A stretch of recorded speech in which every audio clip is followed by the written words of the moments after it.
Info isen-isen omah kosong komplit. 9 juta Mas, tak kei 5 istimewa. Ngobarake kerdus. Kaya kerdus terus weke. Gila nomor 1. Lah iki nek kerdus saya tak kerdus peltakan iki. Bahane pulkai jati kursi tamu. Nomor 1 Mas iki.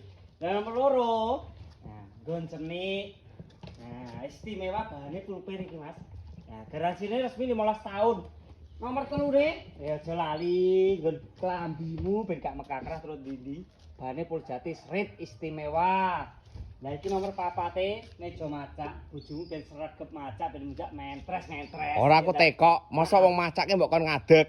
Lah kok ngadeg piye? Darane kursine no. Kursine tak kei gratis ora usah kuwatir kowe. Iya. Nah, lah iki ya masak, meja makan ya apa lemari. Iki lho. Lemari piring. Ya rak piring, lah iki njupuke sego ning kene, njupuke rak piring ning kene. Lah lawo iki ning kene iki. Lah iki lawo gede petek pindang-pindang sing petek-petek ngono lho enake pol tenan iki. Lah saya balik lungguh ning kursi sing genah. Nah, tak balik ning kene nek. Piye? Ki pira barang sakmene bandinge? 5 barang 1 juta Mas. Iki wis gratis ongkir, Jawa Timur, Jawa Tengah, Madura, Jogja. Bayare lho ya wis COD. Oh, COD. Lah iki ngene aku ki wong kawak ora iso pesen dhewe, bojoku ben pesen dhewe wi carane piye? Masalah. Lah wingi sore bio profil lho.